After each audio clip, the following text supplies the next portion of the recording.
right. Welcome, everybody, to our June 13th membership meeting of the Nesco Citizen Advisory Committee. We have a full agenda today. My name is Nancy Vandal, and I am the new chairperson of the NCAC. We've had a busy couple of months since we met last April. I'm going to ask the executive board members to please introduce themselves and state any conflicts of interest. I have none. Chris Lukemski, treasurer. I have none. Candace Miller, My secretary. name's Alex Clark. I'm the vice chair, and I have none. Go ahead, Candace. Oh, Candace Miller, secretary. I have no conflicts of interest. Thank Susan you. Schomburg, Outreach Task Force, no conflict. Thank Rand you. Cook, chair of the Nesco and Community Plan Steering Subcommittee, no conflict. That's a Michael mouthful. Beachley, a parliamentarian, no conflict. Okay, thank you. And would other people that are here today please introduce yourselves, and if you're a member, just state if you're a resident, if you're a business owner, a property owner, or any combination. Thank you. I'm just going to go through the names because otherwise it's hard to do it. Tom Sipe. Tom Sipe, we're a resident, and I'm Thank also you. the editor of a couple of things. Yeah, bylaws and community plan. And Candace, it looks like your husband may be there, your partner? Yes, full time. Great. Okay, thank you. My wife. Wonderful. So we have more people. Okay, Ann Sipe. She can't. Oh, that's right. She can't talk because you got. So we'll just. We know you're a resident property owner. Yeah. And Jackie Hinton, welcome. Jackie is the chairperson of the Neahkahnie CAC, and so she's here with us today. Welcome, Jackie. Thank you for letting me attend. I appreciate it. No problem. Always welcome. Kim Anderson. Here, property owner or debtor. Okay, thank you. Tom time. Prahodich. Thank you. Tom Prahodich. Tom Prahodich, I'm a resident. Thank you. And our terrific Sarah Absher is here from the county, will be our main speaker today. Thank you, Sarah. Gregory Miller. He did it. That's Candace's partner, so. Oh, okay. I he see. did it, but he's already there, of course. Yep, you already did. And B. Allen. I know you have a first name there, B. I do. Benjamin Allen, resident and property owner. Thank you. And Bill Bush. Full-time South Beach resident. Great. Thank you, Bill. And Barbara. muted. Oh, there's. This is Barb Triplett. I am a full-time resident. Thank you. And Hillary, welcome. Hey, thanks, Hillary Gibson, homeowner in Esquin Village. Thank you. And Vicky Prahodich. Vicky Prahodich, full-time resident. Thank you. Marshall. Hi, Marshall Young, a resident and property owner. Welcome. And Gail.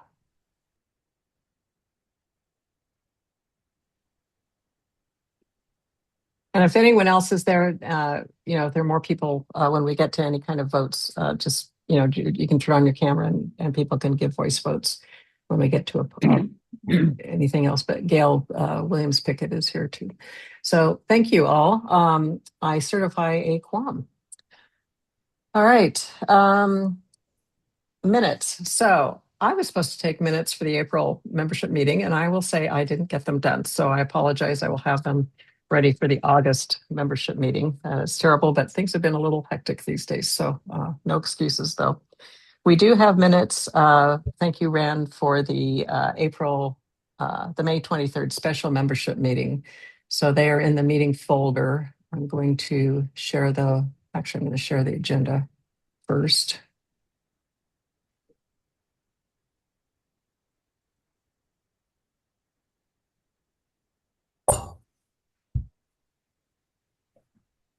Too many things open. So all the documents are in the meeting folder, which you can get to from the main page of the website, the event for today.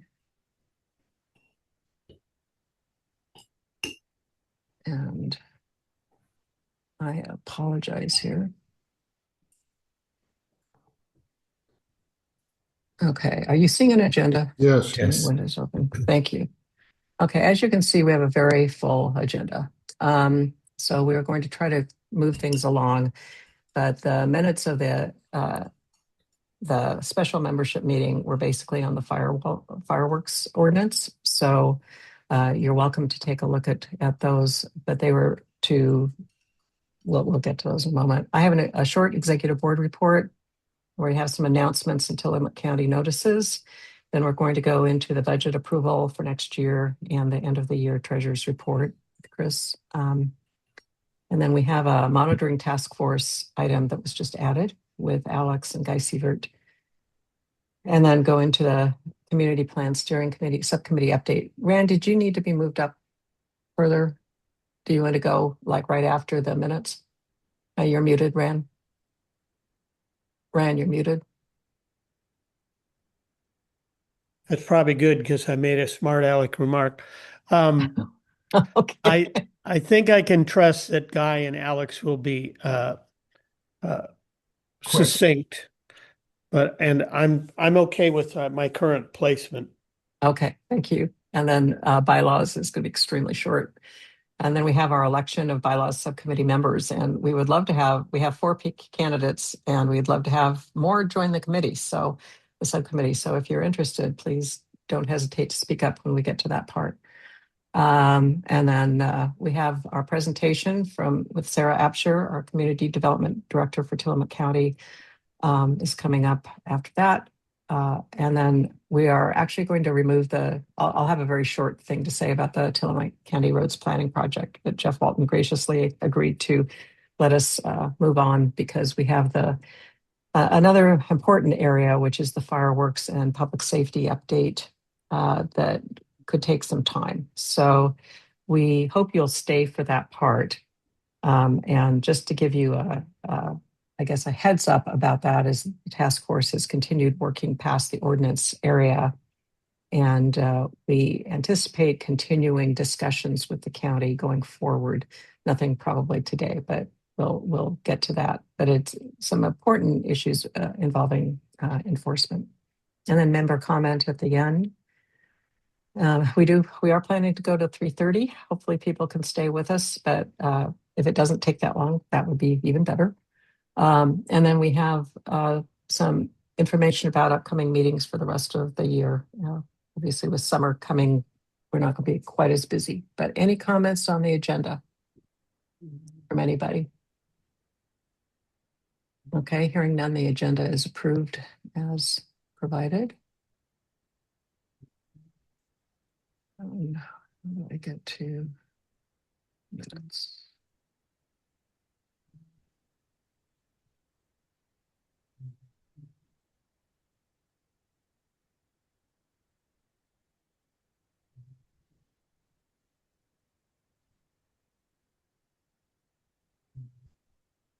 Okay.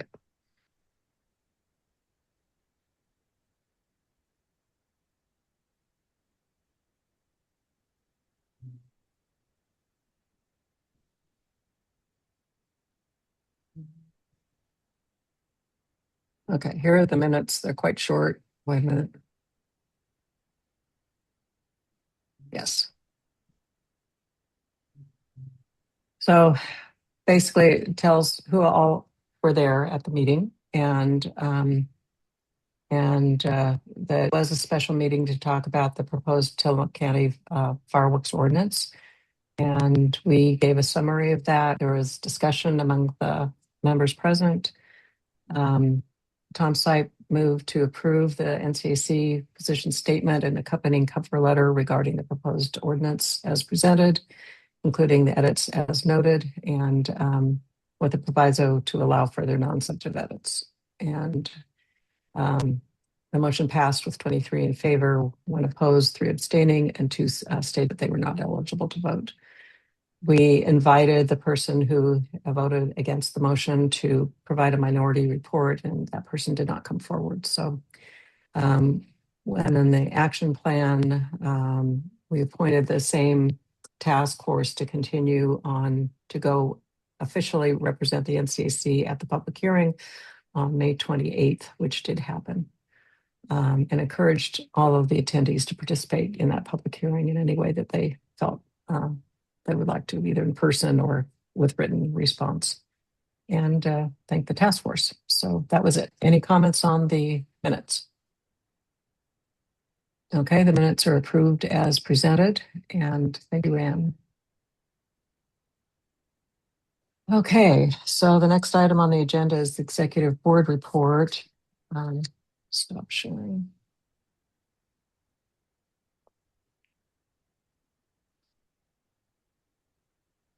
Okay, so we held 3 executive board meetings since our last regular membership meeting on April 20th, in April. We held a regular board meeting on April 22nd, a special board meeting on May 9th, and a regular meeting on May 20th. All of our meetings, by the way, are open to the members, and we have had quite a few members attending, so we appreciate that. At the April 22nd meeting, board welcomed new officers that were elected in April, Candace and myself. So, as well as introduced Jeff Walton as the newly appointed Roads Project Committee designee. Michael Beachley was appointed parliamentarian for the rest of the term, and the proposed 2026-27 budget was discussed and approved for consideration at this June membership meeting. Donation options were discussed, and board emails are being implemented by Candace and the board. So you'll be seeing somewhere where you can be able to communicate with us, and in some cases that's already set up at secretary. And Candace has already actually put them on the website, right, Candace? So yeah, thank you. Candace has been doing a terrific amount of work on getting the website set up and all these emails. And that was it really in April. And then we also in the April membership meeting, or this board meeting is in the April membership meeting, for which you don't have minutes. We considered the National Flood Insurance Program Clarification Act of 2026, which is being introduced in Congress. And at the membership meeting, we were appointed to look into. The board is given authority to take action or not take action on that act. And in the board meeting, we discussed that it looked like the bill was dead. And so we decided not to take any action on it. And indeed, it turned out it is dead. So it raised a lot of concerns about this. So, and then the subcommittee and task force chairpersons gave reports. And the initial agenda for this meeting was set, including Sarah Absher giving the program, which we really appreciate today. At the special executive board meeting on May 9th, we approved holding a special membership meeting 2 weeks later on Saturday, May 23rd, to give notice, and appointing Wyatt Angelo, Tom Prohodich, Tom Sype, and myself to draft a position statement. At the May 20th executive board meeting, plans were made for the May 23rd special membership meeting regarding the Tillamook County Fireworks Ordinance, and the proposed NCAC position statement was discussed and approved to submit to the membership.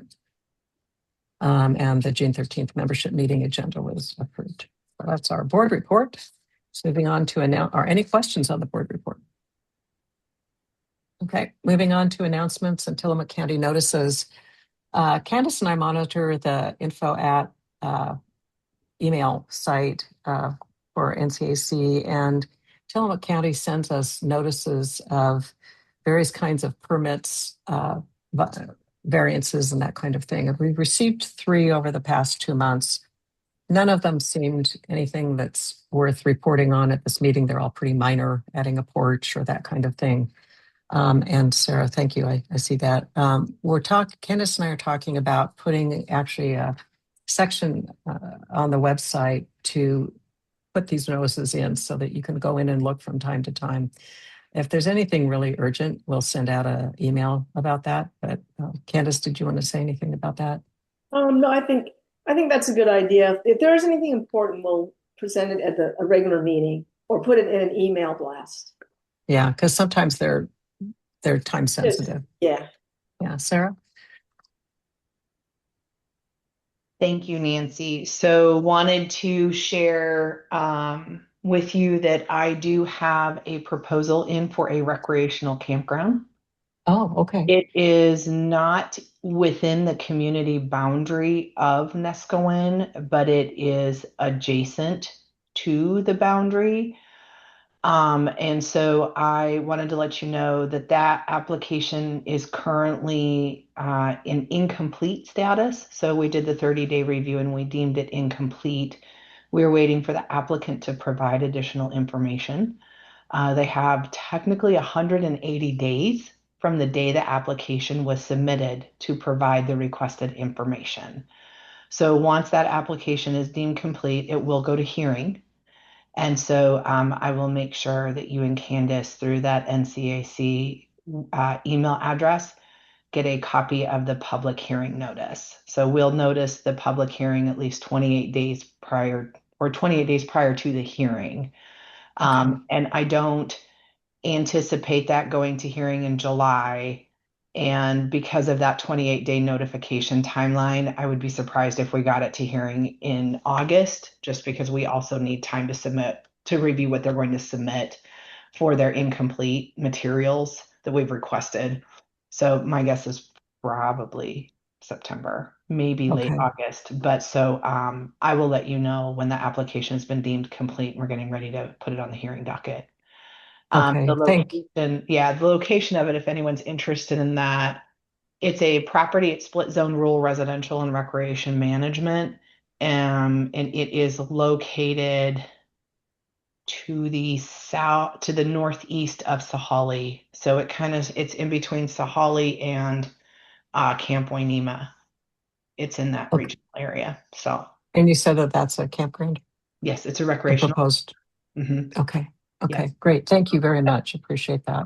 And Sarah, I want to thank you too for sending us the information about the proposed fireworks ordinance as well. So Sarah's been really helpful in keeping us apprised of the more important things that come along, and her staff has been great on the smaller ones. So Candace and I are just kind of using our judgment on if anything needs to be actually sent out, but we figure we may as well, even with these small things. I believe, Sarah, isn't it correct that if it's something that affects the nearby neighbors for any of these variances, that they get notified? Is that right? Yes. So state law requires us to notice all landowners within 250 feet of the boundaries of the subject property. So they always get notice, and then we send notice, like in this case, to the NCAC for projects in your community or within the vicinity.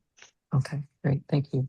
Mm-hmm. And I noticed Joni Bloom has joined us as well. Welcome, Joni. I also invite you, if anyone has comments, sometimes we can't tell if you're just raising your hand or commenting, but please feel free to put something in the chat that you'd like to speak throughout here. And we, Susan, can I ask you if you monitor the chat also? Because I can't always, especially if I'm sharing my screen, I can't always tell. Sure, no problem. Thank you. And then, I forgot. I'm appointing, there's no objection, I'm appointing Susan Schoenberg to record minutes for this meeting. So thank you very much for stepping up for that. Susan, you will be much better than I was for the last meeting. So, okay. So we had kind of a neat thing that happened. Started with Jeff and then working through RAN and then working with the Neskowin Community Association regarding debris cleanup.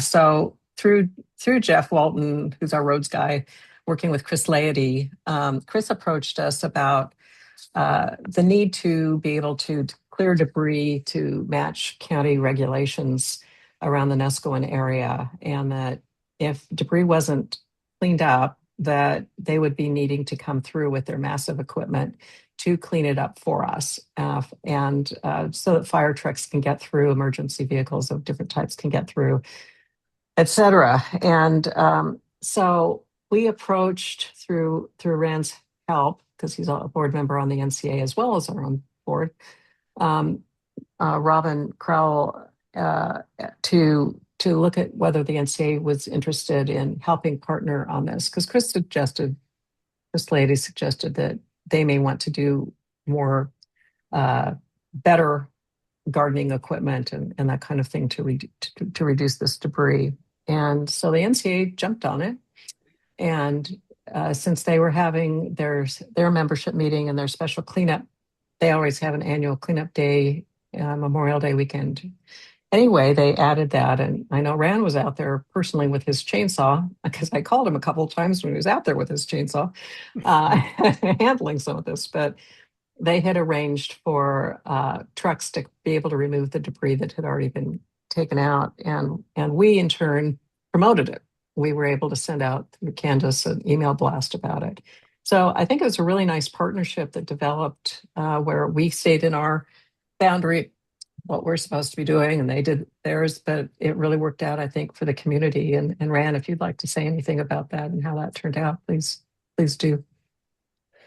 Well, I did get contacted by a few people, and I went by to say what needed to be done or not. And some places still need to be done because I haven't seen the people there to approach them. So there are some places still where trees overhang the road and are under 14 feet. But I did get very good cooperation from, I would say, 10 different people who were up there cutting, and helped them haul the stuff away, and they helped me haul stuff away. So it was a pretty good, I think I got 4 seriously truck loads up to the top of the cab, stuff out of there. And Jeff Lindman helped with he had a trailer that people could load stuff onto. So I think we made a pretty good dent in it, but there are still places. So if any of you have trees that overhang the road and are lower than 14 feet, if you don't have equipment for it, you can let me know. Through the whatever, the NCA guide or whatever, you can. My email is just my name with the number 1 at me.com. It's not very complicated. Let me know. I can help you or advise you on the height. I have a bamboo pole that I can just say, yeah, that's under. If it's not, then you don't have to do anything. But there's a little more work to do, but we put a good dent in it. So I think we're better off so far. Great. Thank you. And also Chris sent out an engineer from his office. I don't have his name. Do you remember? Well, Kevin, we know that much.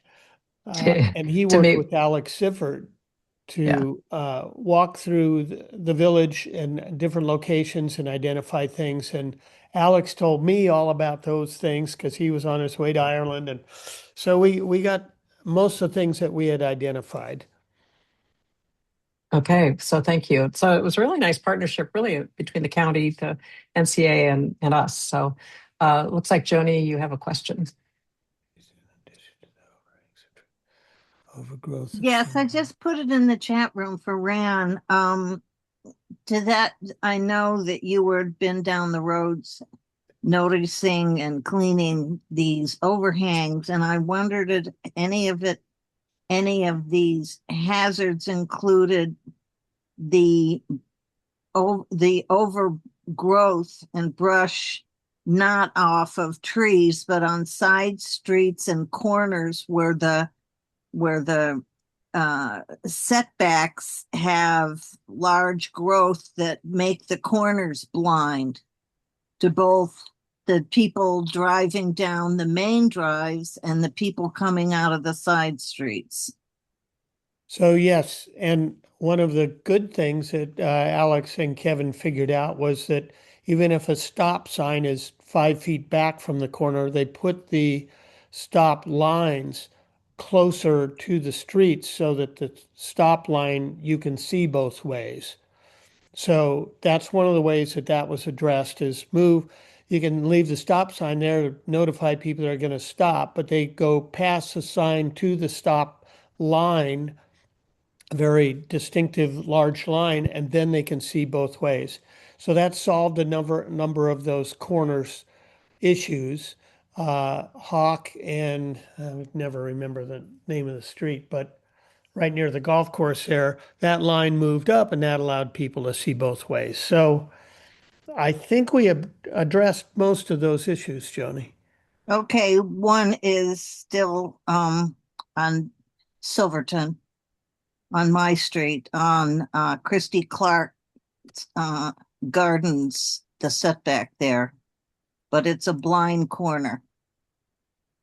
Okay, thank Okay, you. So I'm gonna, I'll go look at it. in the interest of time, I'll ask people to also contact Brandon if they have any Thanks. further issues. So thank you very much. Okay, and then another thing we're looking at is future. I think the board's going to talk about future things coming up over the summer, but is the possibility of a newsletter. So if you might be interested in editing or providing information we haven't figured out how often it would come out, but things that could profile some of our members and that kind of thing, as well as different upcoming activities, please let Candace know. And that's it for announcements. So we're now going to budget approval and treasurer's report. So I'm going to turn it over to Chris. Nancy, will you be bringing up the copy of the budget? Yeah. Yes. Okay. I'm going to try. Let's see here. I think this is the right one. So do you want to do the budget first or the treasurer's report first, Chris? Let's do the budget since you already have it. Okay, they're both here. Okay. Okay, so can everybody see this? Yeah. So the column on the right is the proposed budget for this next upcoming fiscal year. And most of these numbers are supported. All of the numbers are supported. The one thing I did want to add is the cash on hand did change because we received a couple additional donations. So instead of $300, it's $370, which brings the deficit down to $308. And most of these are upcoming expenses are not due until the fall. I think the first one is in September, and that's the Zoom subscription. And then the others are in like November and December timeframe. So, Okay, thank you. Are there any questions for Chris on the proposed budget? This has been, Candace, you have a question? Yeah, Chris, Nancy did a donation through Zelle the other day. Did it go through? We just wanted to make sure. it's sitting in my email inbox, and it appears that I need to activate. There's a step I need to do in order to activate it and get it through with the bank. Okay. No, I just saw it this morning, Okay. so I'll work on that after the call. Okay, great. Thanks. And that was a test, but it was a genuine donation, but a test because that Okay. is actually, Candace, you're actually bringing up something that Chris and I talked about this morning. We're going to have a motion on here a little bit later. But so are there any further questions about the amended budget that would include an additional $70? Chris, did you mean 608 instead of 308 as a deficit? Yeah, 608 Okay. is the deficit. Thank you, Alex. Okay. Any other discussion on the budget? Okay. Chris, would you like to make a motion to approve the budget as amended? Yes, I would like to make a motion to approve the budget as amended. All right. We have a second? I second. Okay, thank you. And this actually does come with approval from the board to refer to you all too, so we technically don't need a second. But, and any further discussion on the motion to approve the budget as amended? Okay, all those in favor of the motion to approve the budget as amended, please say aye. Aye. Aye. Aye. Okay, now the more important one, as we talked about in policies and procedures, we can't always hear everybody. So is there anybody opposed to the motion to approve the budget as amended? Because that's what really counts. If there's anyone who wants to oppose it, we will then go to a different type of vote. Okay, hearing none, the motion to approve the budget as amended is approved unanimously. Thank you, Chris. So I don't know if I had received an updated treasurer's report from you or not, Chris. Is the one that I had from before? Yeah. So the beginning balance. So this treasurer's report is for the 2 month period ending today, June Okay. 13th. We had a beginning balance of $285, which agrees to the balance that was reported on April 11th, 2026, which was our ending balance at that time. We've had no cash outflows during the period, and we've had two donations, a pending third donation from Nancy that we just discussed. So the two donations during the period were for a total of $85, and one was from Wyatt, and then the other one was from Alex Sippard. So that gives us to an ending balance of $370, which agrees to our current bank balance. I know it says here May 19th, but agrees to today's bank balance as well. And like I mentioned before, we have no additional expenses that are expected until September, which is the annual Zoom renewal. Thank you, Any Chris. questions? Does it make any sense to have an annual request from the community association for some base costs for like website, email, at greater numbers than previously or whatever, that you're going to have those numbers, and Yeah. maybe the community association would be supportive of that infrastructure stuff, so that members of the committee aren't required to pay for the expenses of the volunteer work that they're already doing. Because I think that would be reasonably received by the community association. That would be great, and I'm in full support of that. So we might consider So writing. would the process on that, Rand, be to write a grant request? Do you guys have a form at the NCA to write a grant request? Yes, I can. Who should I send that to? Myself? Sure. No, you can I send should it send it to to Chris. someone else. Send it to Chris. Yeah, you can send it to me, Rand. We can Okay, I'll discuss send it it at to our. Chris, and I'll just recuse myself when it comes time to. Yeah, we can discuss it at our June board meeting, and Okay. It's one of those things we should probably run through Sarah too, by Sarah. Yeah, too, and then not put her on the spot today, but yeah. We have some comments in the chat. Oh, Yeah. okay, thank you. So Hillary, do you want to speak to your comment? Oh, okay. It looks like they're. Yeah, I couldn't remember. I think in the past we talked about the county giving some funding because it's in the NCAC is an extension of the county. But yeah, I see the answers that it's not cut and dry and big in the process.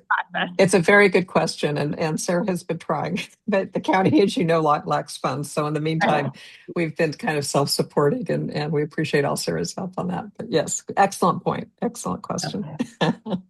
And so, luckily, our budget's not high. It's not. It's not. But I think that would be nice if the NCA would be willing to, because they are a fundraising organization. We can only raise funds to pay for our operations. We're not allowed to do any other kind of fundraising as part of a board order, but excellent point. Thank you.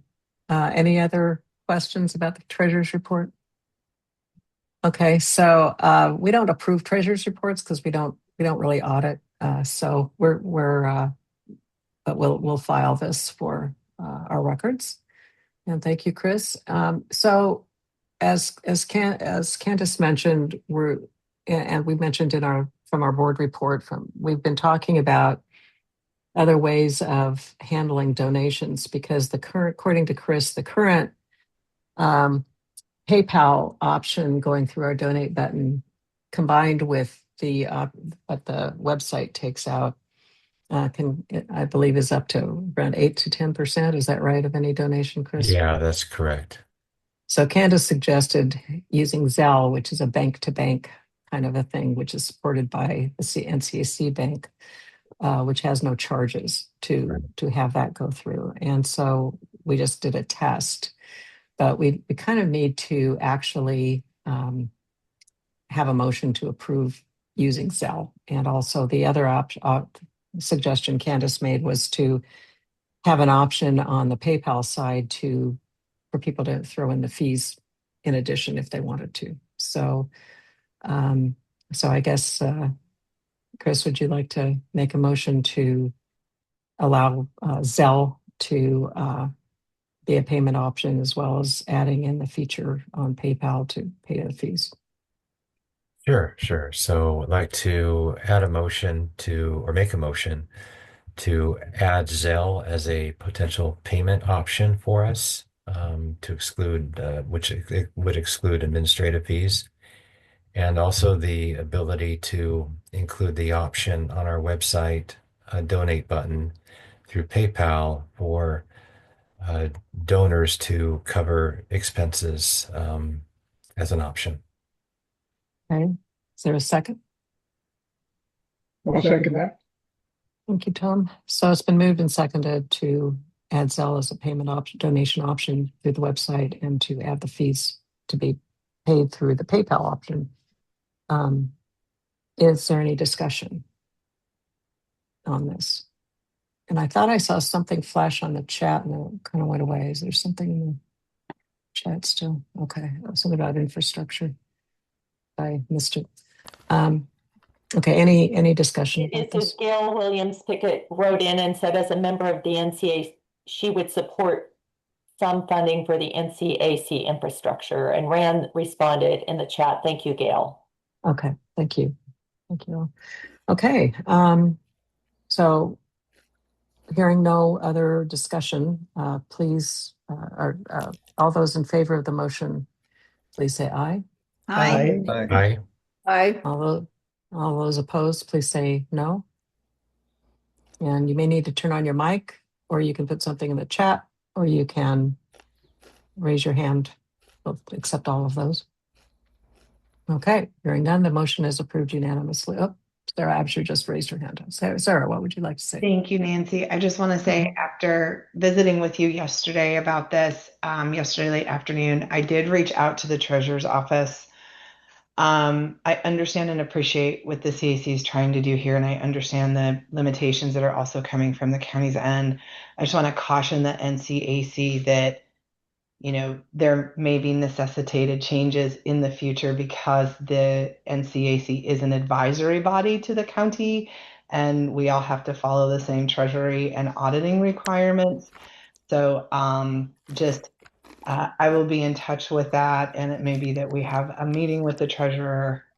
So especially with auditors and other things, and just encourage you to please keep good records, because I don't know where this will go in the future, but I understand in the meantime where the community desires this. So thank you. Okay, I appreciate that very much, Sarah.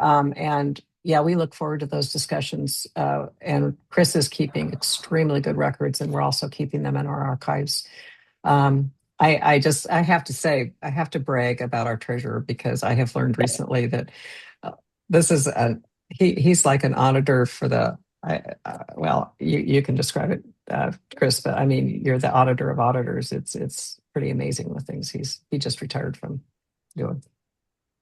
Could you just, in a nutshell, Chris, I'll put you on the spot. Sure. So I worked for the Public Company Accounting Oversight Board for the past 22 years, and we were tasked by Congress to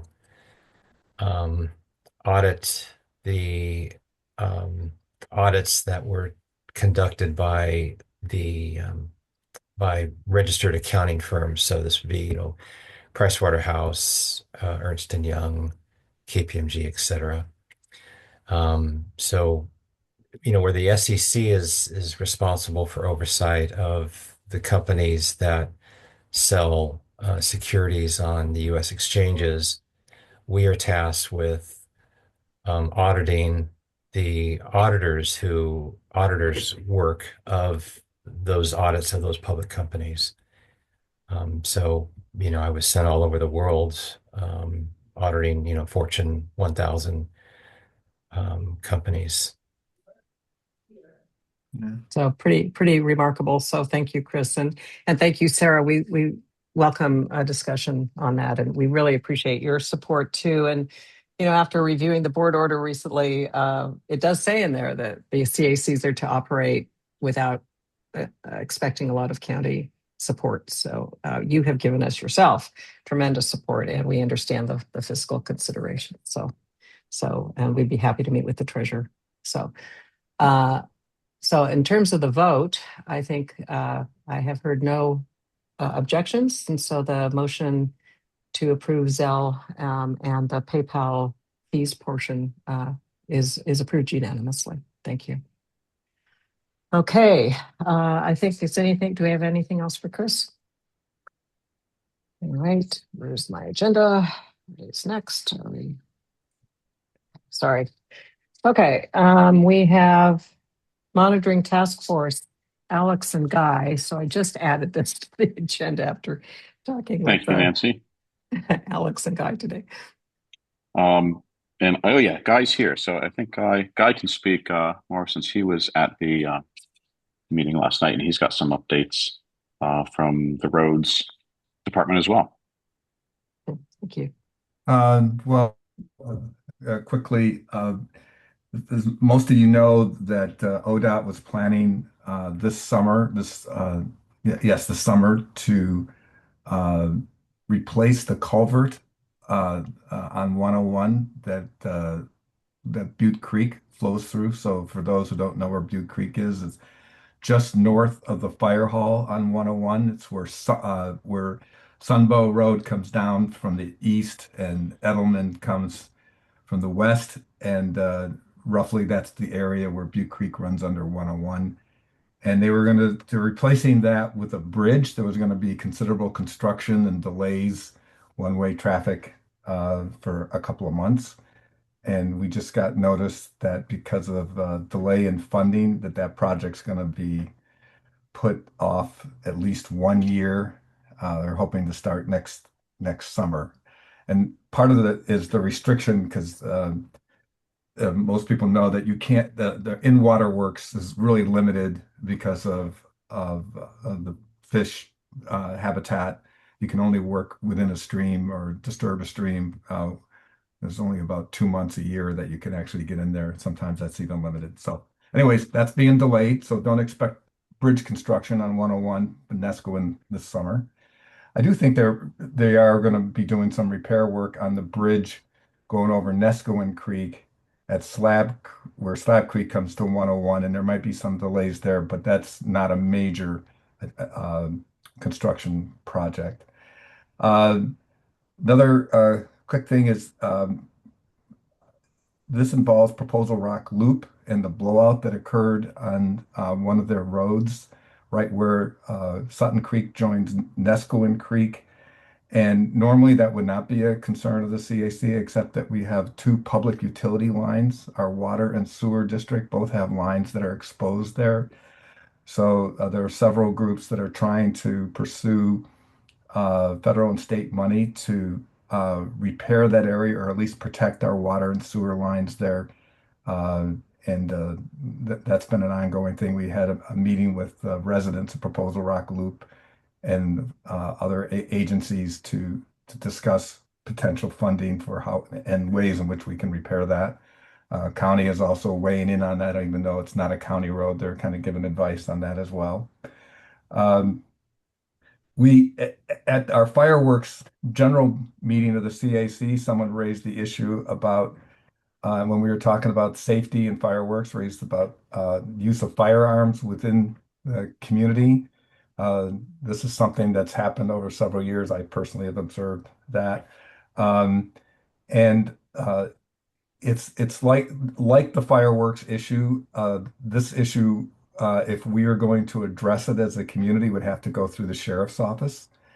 And it's something that we may, in our community planning process, consider it as one of the potential recommendations that comes from this community outside of land use. So that's going on.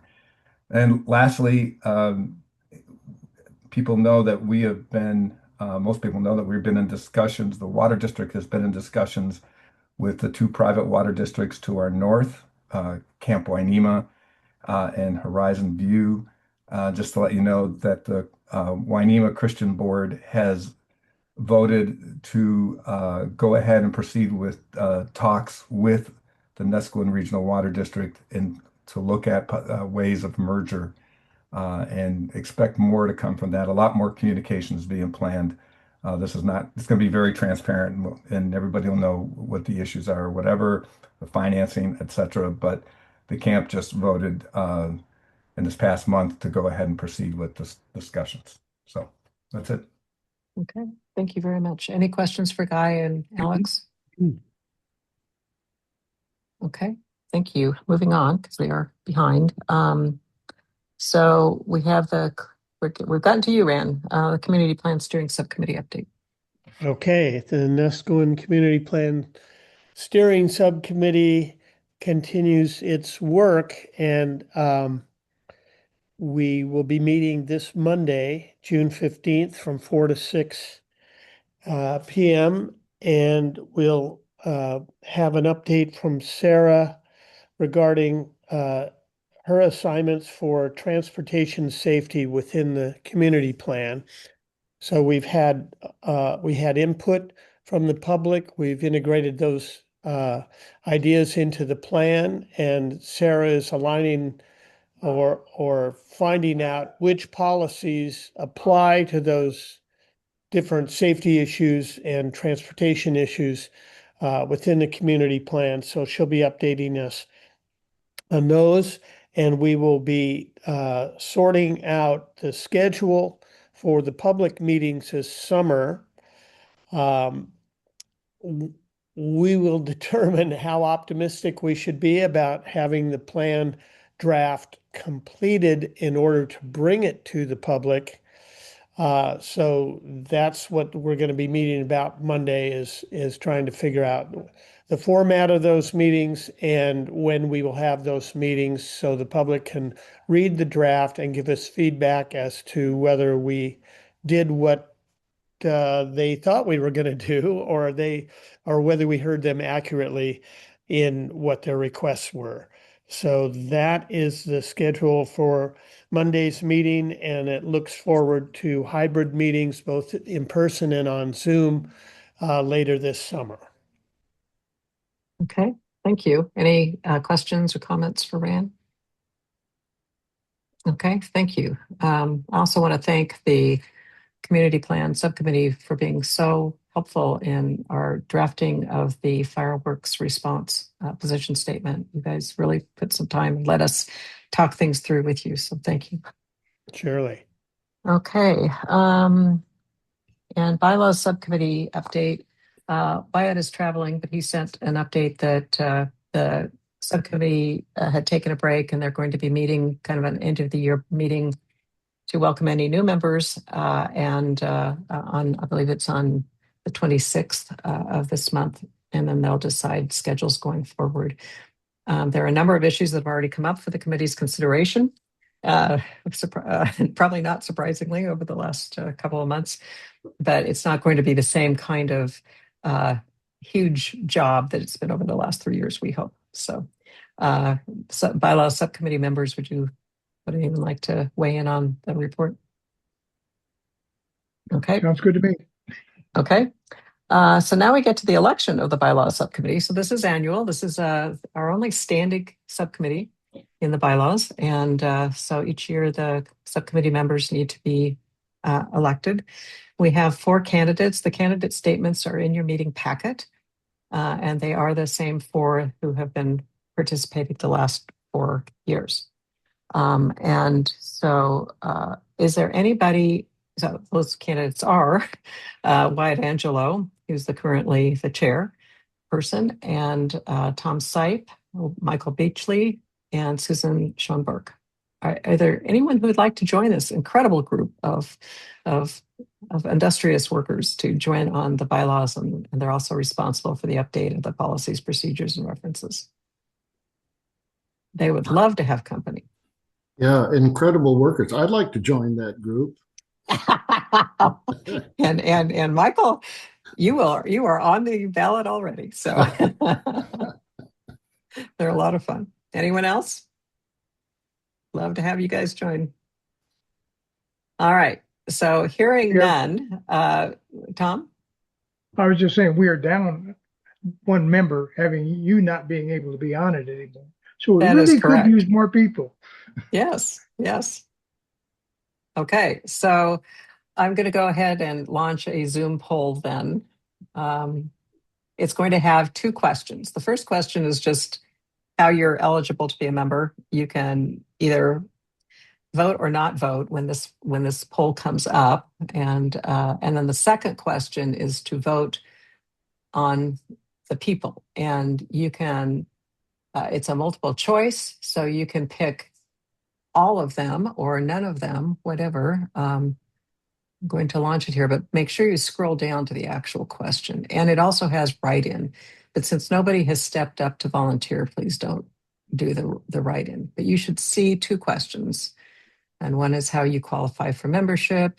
And then the second one is, please indicate the different people who are on there. And I thought I had reordered that, but I guess I didn't.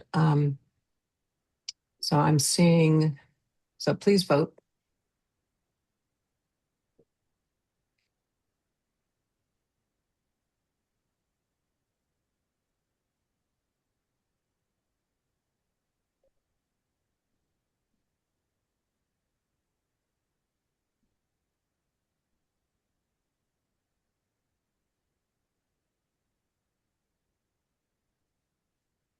I'm showing, and if there are more than one of you at a computer screen and you'd like to have your vote counted, please speak up and we'll record that manually.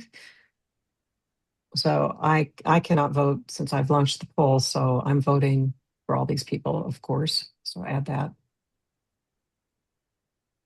Anybody else who has two people on a screen?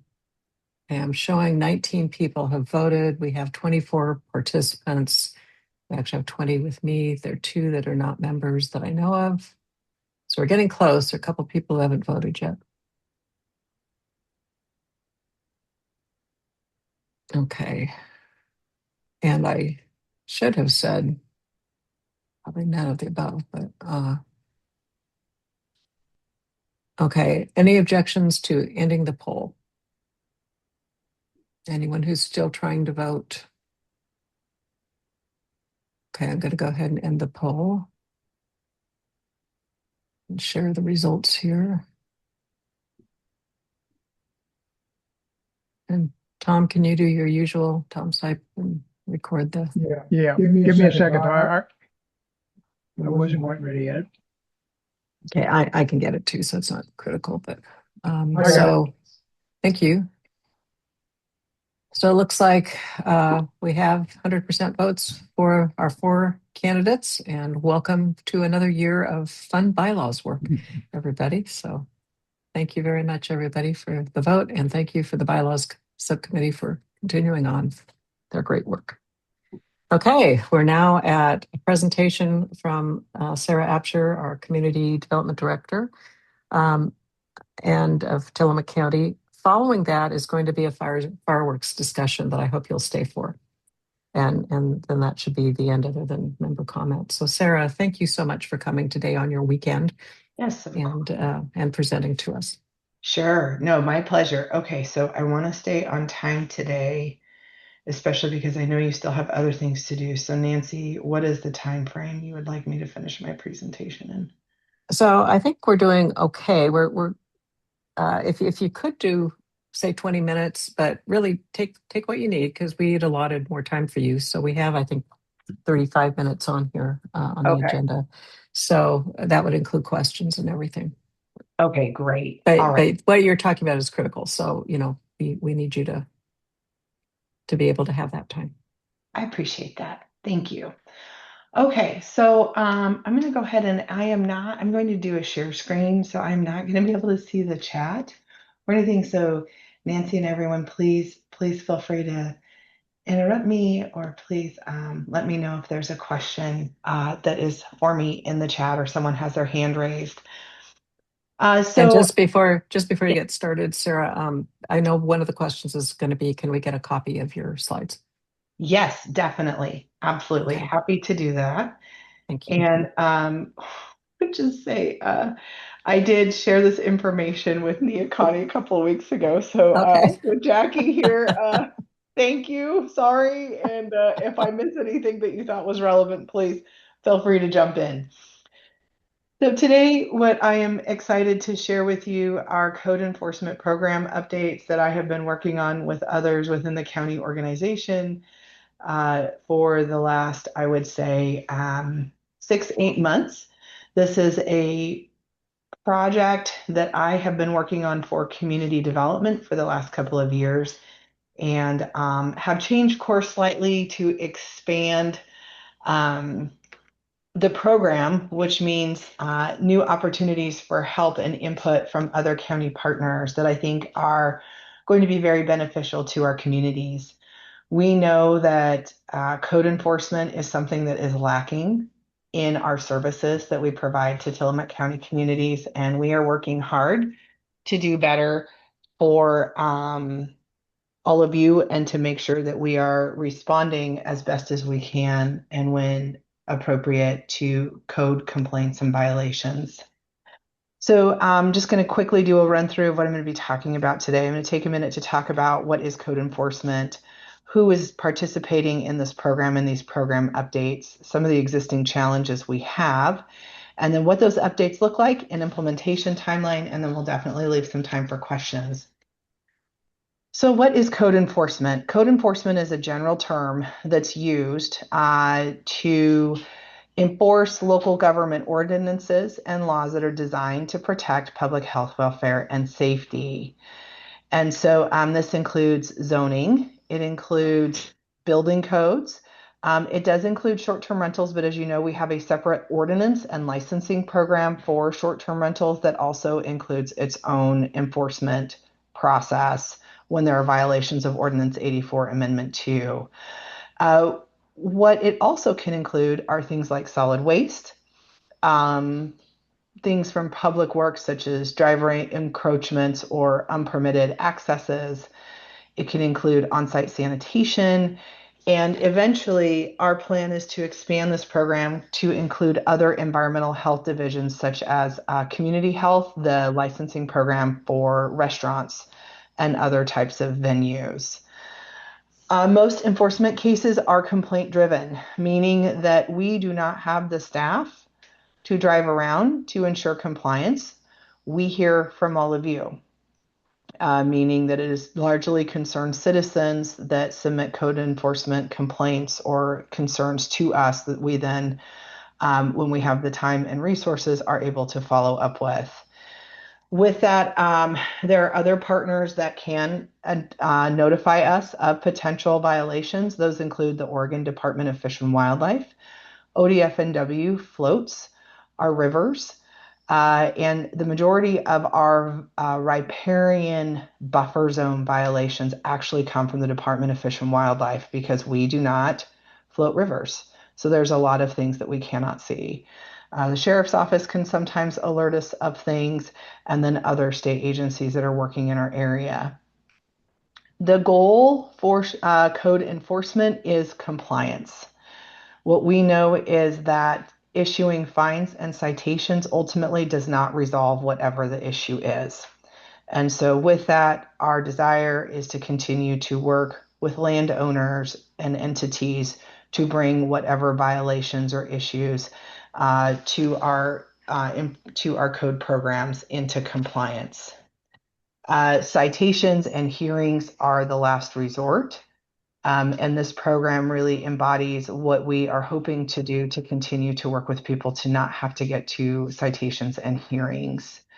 Code enforcement is expensive, so when people want to know why aren't we doing a better job?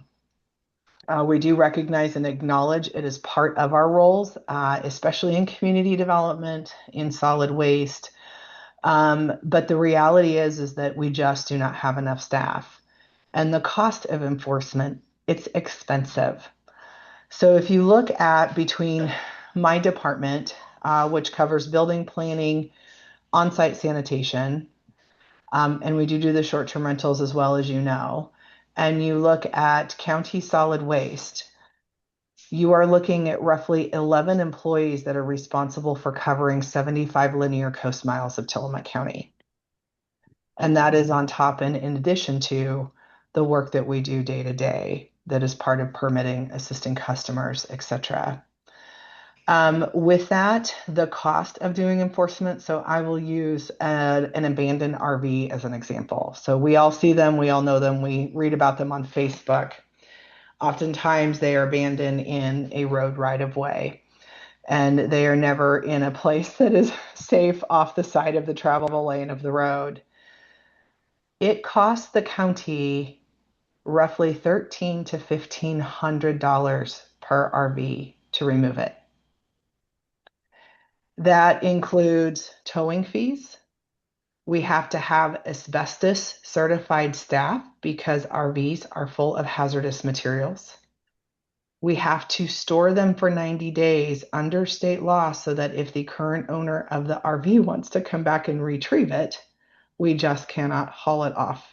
We have to disassemble it and then pay the tonnage for the disassembly and taking it to a transfer station.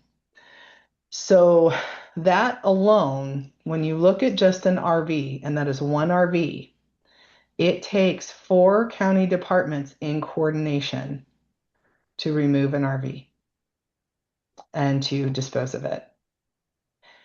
There is no funding for code enforcement outside of, with these departments, general revenue fund. The county's general revenue fund is supported by property taxes, right? That's the primarily contributor to that. So what that means is that your tax dollars are intended to support services that you expect to have. And when we look at code enforcement, the challenge also becomes who pays for it and how do we pay for it? Because if we use general funds to pay for it, we are taking away funding that is earmarked and intended to be there to support other services for our communities. This situation is not unique to Tillamook County. This is every city and county in the state of Oregon. So when I go and connect with my colleagues and go to different conferences and meetings, code enforcement is always at the top of all of our list. We all have the same challenges, and it is not enough funding, not enough staffing, not the ability with the resources to manage and respond timely to every code enforcement case that comes our way. So part of what we have done as I started actually working on code enforcement and code compliance program updates specifically for community development towards the end of the short-term rental ordinance hearings that took place a couple of years ago. So when that was underway and wrapping up, part of my job was to shift focus and think about what I could do to better improve the department's enforcement program. And shortly after Commissioner Fournier was elected and joined our team, he and I started having a lot of conversations about code enforcement and our shared desire to do more, and how do we do more, and how do we do better. And so the first thing we did was we inventoried a list of what other departments and resources may be available to pool to create a larger picture and maybe a program where we could work together pooling our resources. And so this was the inventory that we came up with. So it includes community development. You can see there the list of agencies, public works, the sheriff's office for assistance, because none of us have a dedicated enforcement person. Planning picks up enforcement, building picks up enforcement, solid waste picks up enforcement, the road engineering techs pick up enforcement, but the sheriff's office really is the entity that can really help us with enforcement, provided they also have the capacity to do that. And then, of course, county council being a part of our process and helping with these program updates. So Commissioner Fournier and I got together and put a working group together to include Sheriff Brown, Public Works Director Chris Lady, Solid Waste Coordinator Justin Weiss, Brian Leibel, who came on board as County Counsel in January following Bill Sargent's retirement, And then Dan Kearns, who many of you may be familiar with. Mr. Kearns provided counsel when we were going through the short-term rental program updates and Ordinance 84 Amendment 2 updates. And so taking the work that Mr. Kearns and I had done on an ordinance update for enforcement and compliance and expanding the team to include the folks that you're seeing on this list, we started meeting to talk about what can we do together, what are our resources we currently have, and how can we pool those to really start working on addressing code enforcement concerns throughout the county. So we have come up with several new program updates. So those include completion of a new county enforcement ordinance. So this is the ordinance that Mr. Kearns and I started, and now we have an expanded working group that has helped us finish this work. This county ordinance does not replace building codes. It does not replace land use and zoning. It does not replace the solid waste ordinance or the county road ordinances or the short-term rental ordinance. This singular ordinance is the mechanism and the guide of a process that occurs once a violation has been confirmed, and gives us the process of then how to take enforcement action with a confirmed violation. The structure includes issuance of citations. It establishes fines and fees. Part of that new ordinance is moving code enforcement out of the county's justice court system and into a separate judicial system with a hearings officer. Before these program changes and updates, county staff would take citations for land use, building code, solid waste violations to justice court, which is where you go to pay a traffic ticket, right? And the justice of the peace.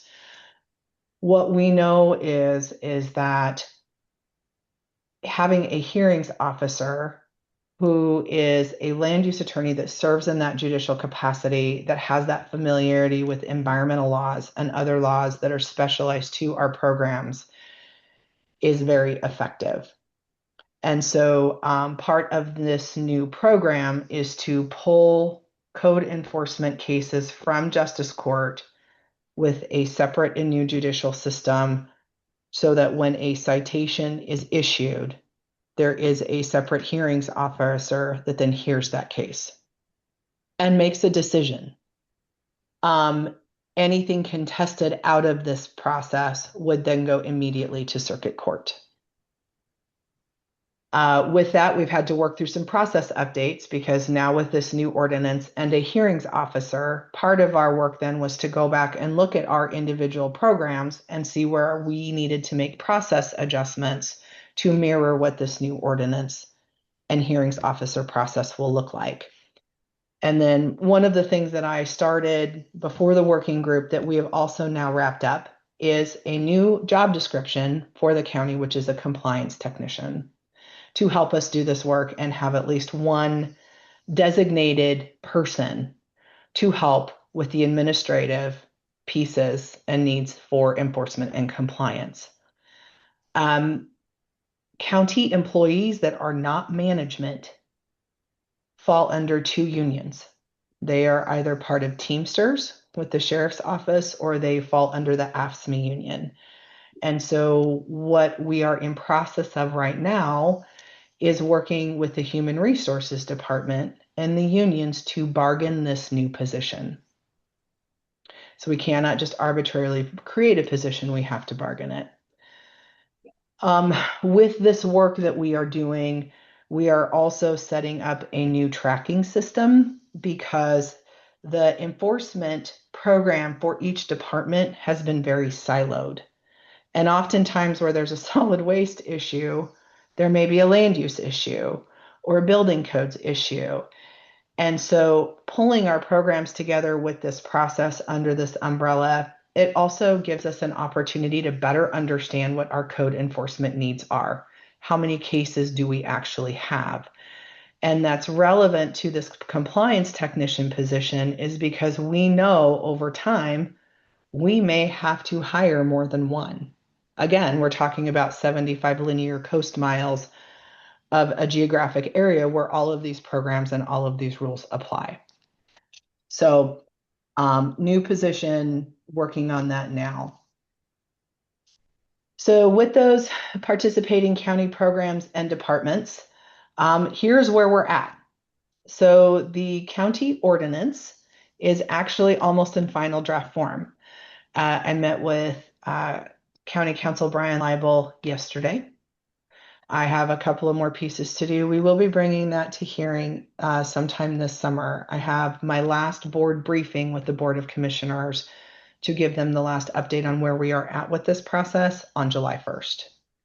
And then following that, we will schedule the public hearings to begin the hearings process for the county commissioners, hopefully to adopt this new ordinance.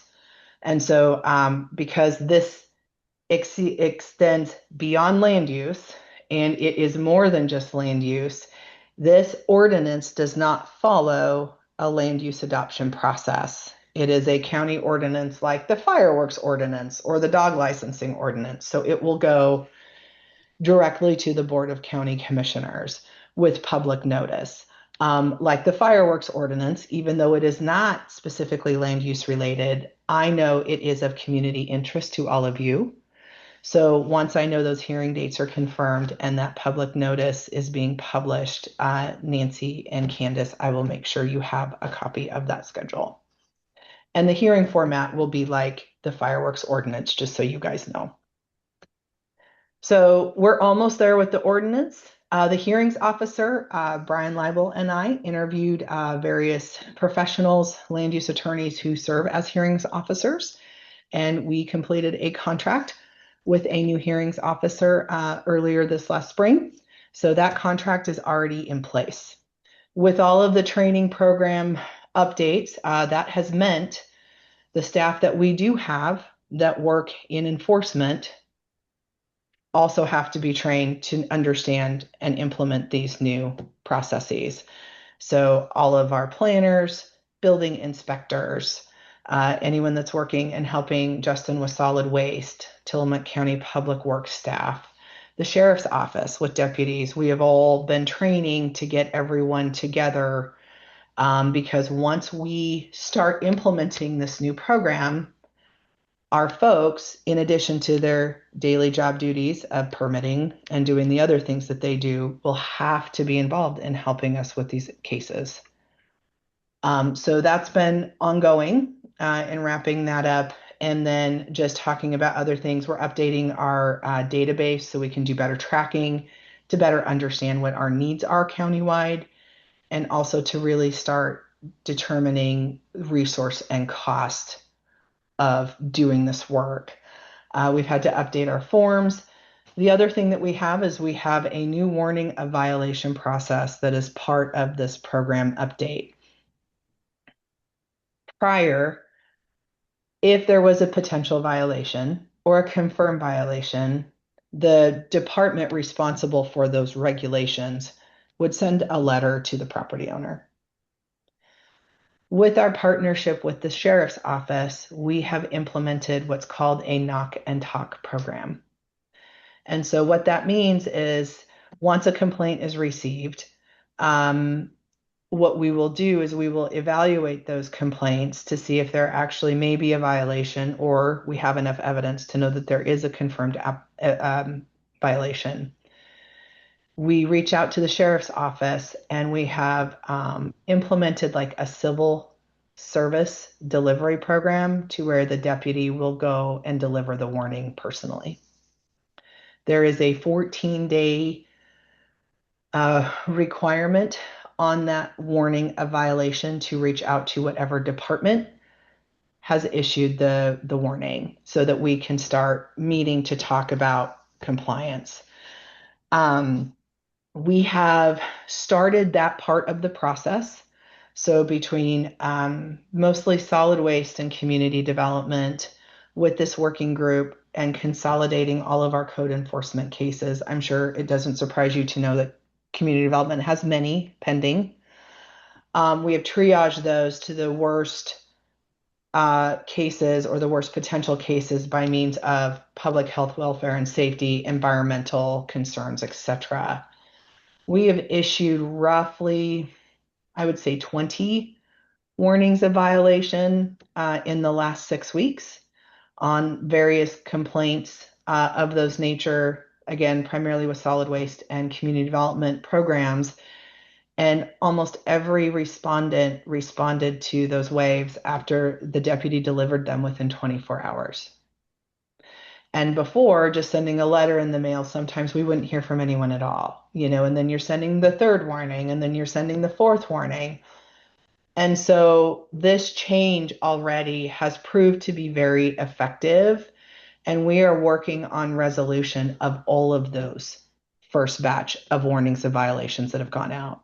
Again, our goal is compliance. So this first initial step in a process is already proving to have really great results that we were hoping for. And then final steps is just the training, and then which we are wrapping up this month. And then again, the big piece will be the ordinance adoption later this summer. And then ongoing, this working group, we meet bi-weekly. And so we will continue to meet as we continue to walk through these program updates. Because like anything else, when you start something new, it's imperfect. There are lessons learned, there are things you need to fix, and we know that. And so we will continue to closely monitor our work and the progress of this program to make changes and updates where necessary. So one of the other things, just to wrap up a few things, where are the resources and the money coming from to do this work, right? Because we have a hearings officer on contract. We're looking at a new compliance tech position. We do not have general fund dollars available to help us do this work. And so where the funding is coming from to support this work are short-term rental operator license fees.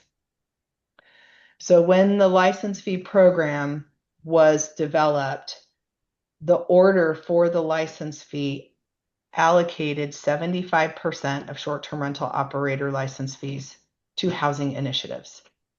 So that's where you've already seen that work come in with the Housing Commission, the Housing Coordinator, the local grant program that we have every year.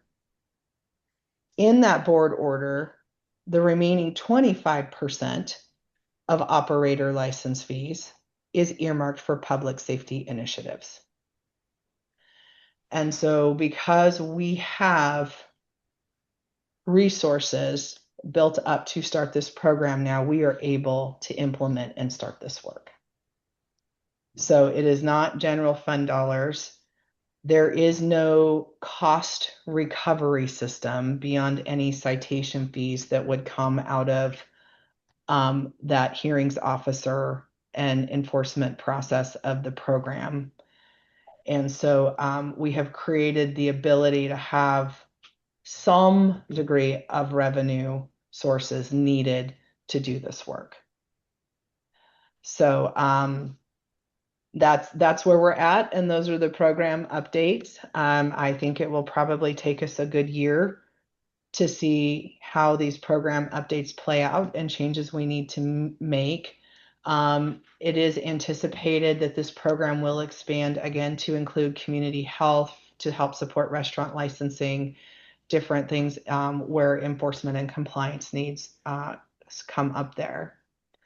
But we hear you. We know we need to do a better job with enforcement, and we are hopeful that these changes that we are slowly starting to roll out will help us do a better job in serving our communities and respond to community complaints. So thank you very much, and I'm happy to take any questions. How did I do on time, Nancy? You're doing great, Sarah. Thank you. I just want to clarify, you said that this does not include the STR enforcement at this point. And you and I had talked about you'd like to come in and do a special meeting where we talk about some of the STR issues. And I know at our special meeting on the fireworks, Hillary very graciously also offered to help handle any kinds of issues that come up regarding short-term rentals. And Hillary, please speak to that if you'd like, if I'm misstating what you were saying. But that will probably come up sometime in July. We'll certainly give enough notice with that after the board talks about it, and Sarah has more to say. But if you'd like to comment on that, Sarah, too.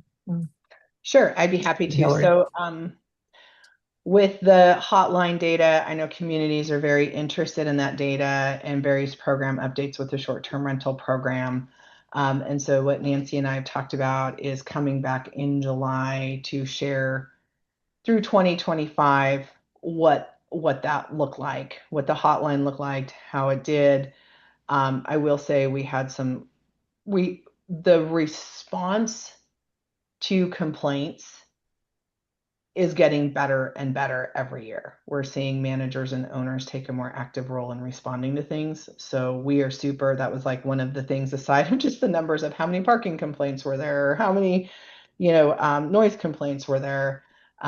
We were really appreciative to see that side of the response piece of this hotline and how it was performing as well. So yes, be back in July, give you guys some good information, answer any questions, and then, just talk about what may be on the horizon in the future. Although I will say, that being said, there are no intentions of opening Ordinance 84 Amendment 2 at this time. But we've had, since it was adopted at the midway 2023, there have been rollout updates that required compliance changes in 2024 and then more in 2025. So 2026 is actually the first year where now all of those new program elements are in full implementation. So kind of we'll walk you through also the track of, how implementation went in 2024 and 2025 for those certain pieces, including the use it or lose it, which I know folks are probably really interested in.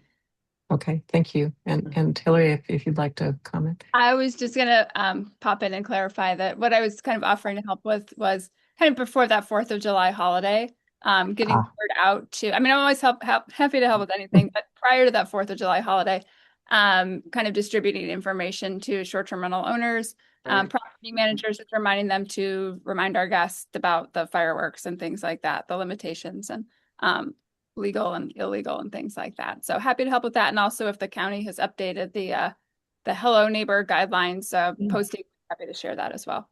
Okay, great. Hillary, thank you, Hillary. Sorry, Nancy, can I jump in there real quick? Oh, please. Thank you. Hillary, I'm meeting with Dan Haig on Monday. Perfect. So yes, we are on that. Thanks. Okay. Thank you both. Did anyone have any other questions for Sarah? Okay, well, thank you, Sarah. It looks like a lot of work that you and your group other county agencies have done here to come up with this. And I love the idea of sending a deputy out to talk to people. It sounds like that's been very effective, and that's great. In terms of the ordinance, because we kind of had to scramble on the fireworks one, do you know about when we might expect to see a draft that we could be looking at in case we need to try to see if we want to have any kind of NCAC comment or anything on it? Sure. I don't know yet, Nancy, but I think probably the difference between this one and other ordinances is because I am the primary author with county council. I know when it's going to be done. Yeah, right? yeah, The other ones I'm not involved in. So as soon as I know it's ready to share, I'll get it to you with as much advanced warning as possible. Great. Sure. And it won't be an emergency one, so we should have more time also from that perspective. Yeah. Right? So. Now, I will say that this ordinance, the commissioners may use the clause that allows them to declare a state of emergency for the benefit of public health, welfare, and safety to implement the ordinance immediately upon passing instead of waiting 90 days. So most ordinances do not go into effect for 90 days after they've been adopted, but this is one, given the nature of this work, we are, I will probably be requesting that they consider a declaration of a state of emergency so that we can get it in effect immediately. Okay, then I guess, yes, as soon as we can know, so we can schedule. So, Sure. we have notice requirements on our meetings too. So, Yeah. so thank And you so much. yeah, absolutely. And just one more thing to that, this ordinance does not replace zoning and land use codes. It does not replace building codes or solid waste. It is the umbrella ordinance to where if a violation has been confirmed, what is the path and what is the process to address that? So it is it's also kind of general in nature, I guess I would say, just to prepare everyone when they get a chance to read it. Great. Thank you so much. As we mentioned, we're not going to go through the Tillamook County Roads Planning Project, other than to say, besides what we did say, is that Jeff is looking forward to hearing what the priorities are going to be, but those are really dependent on the community plan work coming up. But he and Chris Leidy are eager to, sounds like they may be able to take some action once there are some identified priorities on various road projects and that kind of thing. So he's eager and working with Ran and the subcommittee. So we look forward to that. So thank you. So we're going to go on to the fireworks and public safety update. So as we mentioned earlier with some of these reports, we did have a special meeting to approve a position statement that was drafted by the task force consisting of Wyatt Angelo, Tom Prahodich, Tom Sipe, and myself. And we presented that to the Board of Commissioners at a public hearing on May 23rd, 3 days after our special membership meeting. Interestingly, it wasn't very well attended. There were Tom Prahodich went in person. The other three of us attended via Zoom or via Teams, and Jackie Hinton, who's here today representing Neocani CAC, and her husband Dave also presented, and otherwise. And the sheriff presented, but otherwise that was really it. Now, there were some technical difficulties during the meeting where we had, those of us on Teams had some trouble hearing parts of it. But Tom Prahodich spoke or talked to people after the meeting, was able to hear everything. So what I want to mention is that we did present our position statement. I want to thank everybody who participated in drafting and commenting on that and voting on it and attending the meeting over a holiday weekend for it. And basically our position was, this is a problem. We need, illegal unpermitted fireworks are a huge issue, very dangerous, could cause fires, all sorts of other things. I'm not going to go through the whole position statement, and we were concerned about reducing the penalties for enforcement.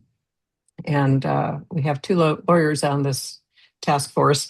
Tom Prahodich spent a ton of time researching the law and came up with laws, so that it was a fairly legal document. But in the end, retired non-Oregon lawyers. Yes, and you'll have an opportunity. Yes, retired non-Oregon lawyers, very impressive ones. So anyway, in the end, the commissioners did vote to adopt the ordinance as presented. However, there was discussion that I couldn't personally hear where they are taking note. I think maybe they weren't quite aware of the conditions here. And similarly in Neocani, which is as far north as we are south of Tillamook, having similar issues. So Tom, would you like to talk a little bit about what happened in the hearing afterward? And I guess in the commissioner's comments as well. Sure.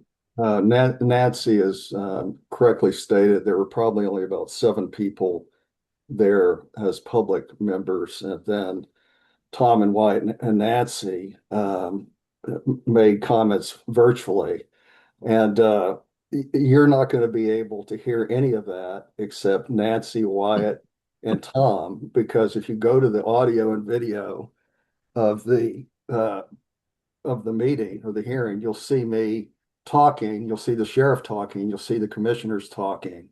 But the only people you can hear are Nancy, Tom, and Wyatt. So I'll give you a little flavor of what happened. What was interesting is that the sheriff actually, I don't know if he testified, but he commented. Let me even back up. It's interesting hearing what Sarah has to say about code enforcement, because it's an issue generally for the county, including the sheriff's office, because of, as he pointed out, staffing, underfunding and lack of staffing, particularly lack of staffing. And he also talked about the 75 linear miles of the coast and how difficult it is for 3 or 4 sheriff deputies and himself to police and enforce the laws of the county, particularly in a condensed, compressed time like July the 4th fireworks. But what was interesting in his testimony was that he is very aware that the fireworks have become a significant problem. He talked about, and at least some of the commissioners restated the position that in many of the unincorporated beach communities, the discharge of fireworks on July the 4th is like a war zone. In fact, he said it's a war zone for 75 miles over a 3 or 4 hour period. And he essentially said, but it's, we had a conversation afterwards, and I'll get to that in a minute, but during his comments to the board, he said, acknowledge it's a problem, we need to do something, but it's hard for us to do much now. And this new ordinance, which is a little bit better than I had actually thought it was, because I had not concentrated on one of the penalty sections, is what we need to be able to do anything, particularly under the emergency of this July the 4th, which of course, as everybody acknowledged, is the 250th anniversary of the United States. So, he was very sensitive to the problem and sensitive to our concerns. I think there's no doubt in my mind that taking the position that we took was the proper position to take, both politically and practically, because it has put fireworks I wouldn't say at the top of any agenda, but it's there. And all of the commissioners stated that they recognize that it's a problem. They may not have recognized that it was as big a problem as they're now understanding it to be, but they're now sensitive to it, want to do more, and particularly want to seek collaboration with the real enforcers, which are the state agencies, most importantly, the state fire marshal and the Office of State Police. As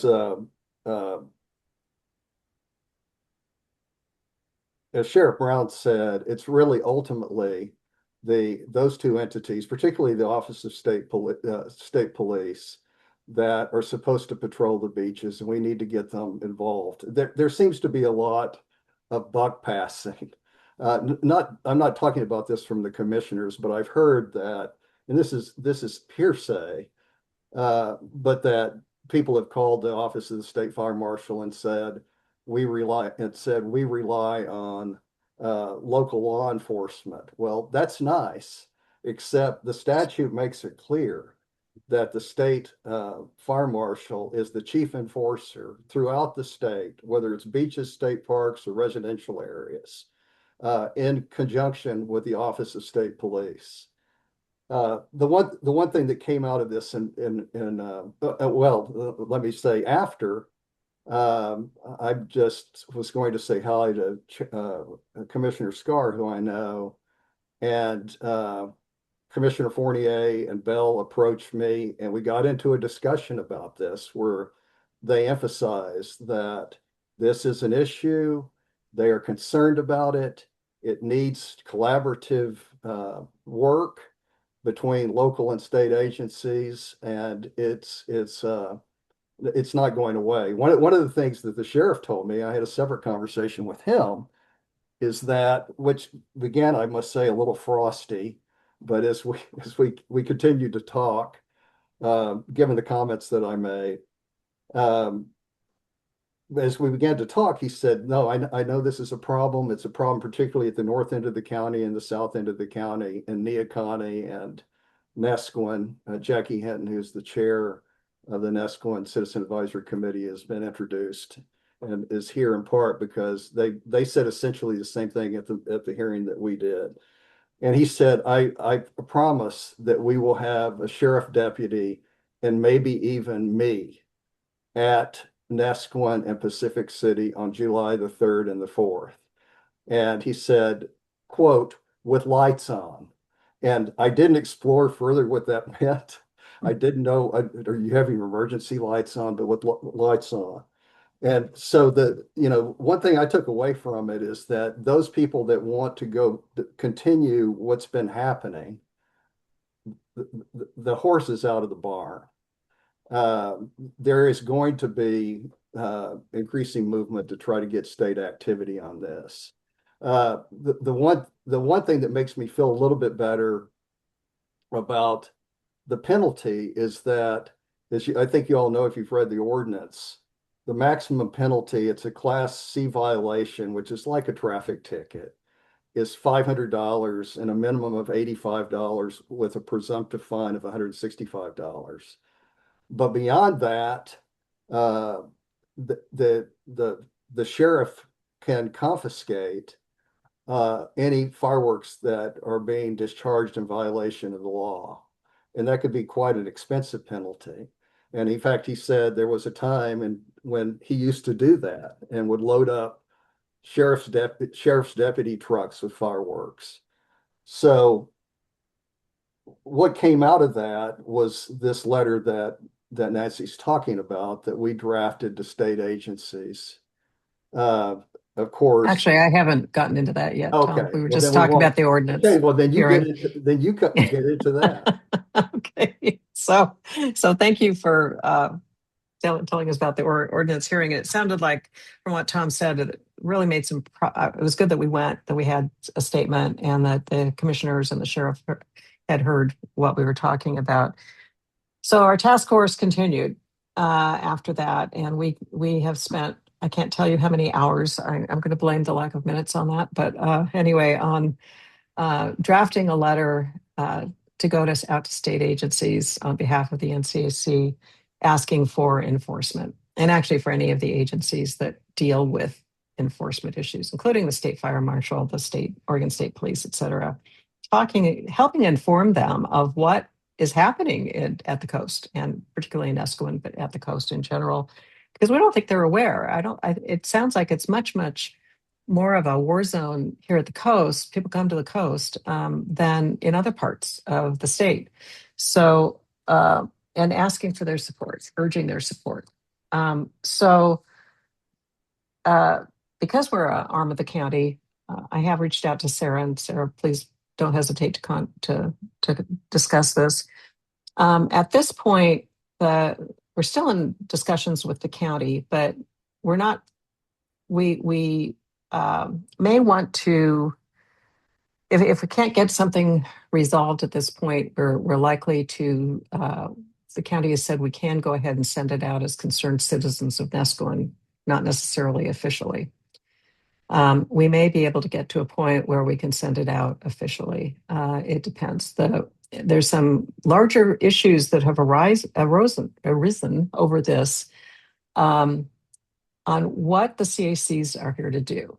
And so we did go back to the board order. This is like yesterday, but the board order, and it's in your packet, that convened our citizen advisory committees throughout the county to look, and also our bylaws, which Article 2 of our bylaws that goes through our mission talks about being able to get into some of these things that aren't strictly land use. So what we believe is that it's important to get our word out to county because of the timeline. We're looking at the 250th anniversary of the country. Fireworks are probably going to be even more bigger than usual, and we're talking about non-permitted fireworks. We're not talking about like the Prones family fireworks and that kind of thing, but that are going on, and urging enforcement and education of the community, the people that come out to do fireworks about what is legal and what isn't legal. So we are proposing to the NCAC that we be authorized to continue working on this issue, and one way or another, be able to get out to these organizations, either officially or unofficially, depending on what the county decides that they would be okay with us doing. So before we get into a motion about this, I think Tom Prahatich is prepared to give. Does anyone have any further comment? Yes, thank you. Unmute. I'm sorry, Tom. Yeah, you just. No, sorry. Thank you. Should mention that this is against illegal fireworks, and sparklers and the like are not illegal. Yeah. Yes. Hang on to Tom. If Ann, if you could mute yours, then we don't get that echo. Thank you. Okay. Did you have anything else you wanted to say, Tom? No, just want to make sure to clarify Yes. that this is not all fireworks. This is illegal fireworks, which are things that fly in the air or explode. Right. And one of the things we found through this process is that a lot of people, long-term residents here, people who've come here for 50 years, weren't aware of what's legal and what's not legal. Part of it is getting signage out, getting people to help understand. And that's where Hillary said, she would be happy to help on some of that as well. It's not just short-term rental. It's people who have their own vacation homes. It's day trippers. It's people who live here that are used to a culture of fireworks over the time. But it's getting more and more dangerous. And this is a dry year. We're next to a national forest. We could have wildfires. People could have trouble getting out because of egress routes that are lacking. So it's quite an issue. So anyway, I see Sarah, please. And Gail has a comment in the chat as well. Okay, thank you, Susan. Thank you, Nancy. So I was thinking about this since we talked yesterday afternoon, and I just want to thank the task force for putting this letter together and all you've done. And I know there's disappointment in not being able to send this letter officially as the CAC. What I would encourage the task force to do, Nancy, this goes back just kind of maybe to share a little bit of our conversation yesterday. Yes, please. And thank you again for your time. Absolutely. Incredibly busy. Yeah, no, my pleasure. So I think there's two things here. And those of you that have been on committees over the years, we've talked about this. I think the first part of this is, like me, the CAC is an extension of the county. We all work at direction of the board. And I did route the letter through Commissioner Scar once receiving it from Nancy, and it was determined that the letter should not come from the CAC at this time. With that, I would say that what the community cares about, what Neocani cares about, having Jackie here today, I think is also a great demonstration of the desire of the collaboration and partnership that our communities have and want to do more. Goes into the second piece of CACs were created specifically for land use, right? They came out of community development. It was my predecessor that created the CACs with the county commissioners, and the desire for engagement and activity within the CACs, it is clear, goes beyond just land use. And, that's not a bad thing. But it is necessitating and pushing us to a conversation with the board of what is the appropriate role of the CAC? What should we all be working on together? And is it just within the boundaries of the county's land use program, or understanding the CAC's desire to do more? What does that look like? And what does the board envision for us all to do? So I just want to say that is something that we are aware of. That is something the board is aware of. And I expect that conversation to come back very soon with all of the CACs. In terms of the task force, what I also visited with Nancy about yesterday is I have reached out to Commissioner Fournier, Commissioner Bell, and Sheriff Brown. A public safety task force, really, again, outside of the realm of land use, but the bigger picture of communities wanting to come together to support the county, which we appreciate, to look at ways we can all work together to do more to address public safety concerns, because that is outside of community development. And outside of land use, that really does belong in the realm of the commissioner's office and the sheriff's office with Sheriff Brown. So I am already helping in terms of connecting Nancy and your task force, hopefully to a larger group outside of community development that can really talk to you about what is the best way to move this forward. Maybe it's a task force of collective community members across the county, that are active in various CACs. I don't know what that would look like, but hear you, understand what is desired, and where I can do something to help and support these efforts, I am doing that work now. So I just want to let you guys know that I hope that because this letter would not come from the CAC, it does not discourage you, but just my feedback and input also helps let everyone know that there is a bigger picture, and we just need to figure out how to do it the right way with the board. So I'm working on that for you. And we really appreciate that, Sarah. I don't know, that's our discussion yesterday kind of led me to go in and look at the board order. And so I don't know if you saw my email from late last night. I'm putting you on the spot because you have been a little busy today with other kinds of things. But the board order actually does authorize CACs and encourage CACs to go out and look at things beyond land use and to be able to comment to various agencies and even outside the county to state and federal levels. So, but we certainly recognize that we don't want to do anything to make the board uncomfortable either. We all serve, as you say, to the pleasure of the board. And what's unfortunate is the timing where we're looking at this potentially deadly situation coming up. I mean, it really is a life and death situation. I don't think that's over-exaggerating or exaggerating at all. Situation coming up very shortly in a couple weeks, right? And so we appreciate that we might be able to send something out unofficially without the NCAC. The question is how we do it. And so, how can we have that done? We don't have a mechanism for it, really. So all of you who are here on this call, I think we can do some things through email unofficially if we need to do that. But we're hoping that we might be able to follow up a little bit with you and Commissioner Scar or whoever in the next few days to see if we might be able to come to an understanding that would allow us, should the membership approve today, and with the support of the board, to send out an official letter. So if not, we understand, and we would drop it. But in the meantime, we're thinking, our task force is thinking that perhaps we could have a motion to authorize us to pursue the various options and go forward accordingly for that. In consultation with the county. In consultation with the county, absolutely. Yeah, go ahead, Tom.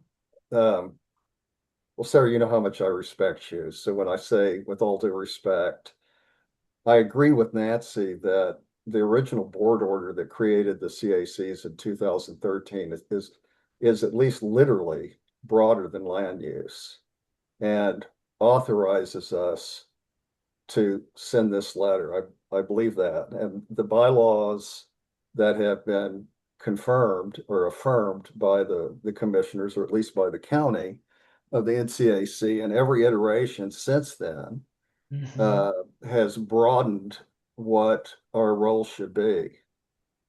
Having said that, our task force is not interested in getting crosswise with the commissioners or with the county.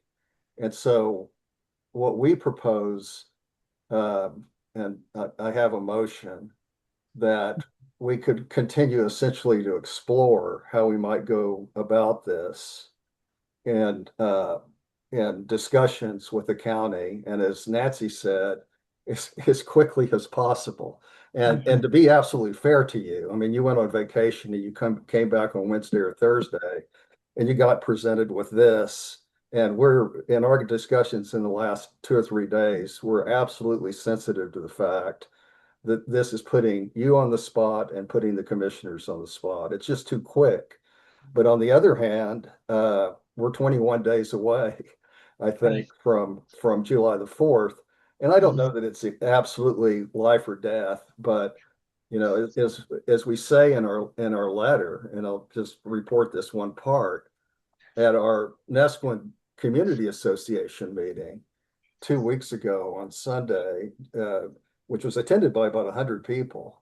Fire Chief Ader of our Nestucca rural fire district said that he is extremely concerned about wildfire this summer. And because of the national and state predictions, particularly about El Nino. And he said, given the limitation of staff is everywhere. Given the limitation of staff, if a wildfire starts east of Cape Quanda, it will stop when it gets to the ocean. That's what he said. And, it may not happen now. It probably won't happen now. We all have our fingers crossed. But some of us who live in South Beach, there's no way out. I mean, there's one way out. And if that way no longer exists, then, and it's a problem throughout the unincorporated communities, because 101 is really the only way out once you get to 101. So anyway, we're proposing a motion that our task force continues to explore with you and with the county how we could go forward, and one way or another getting the state's attention.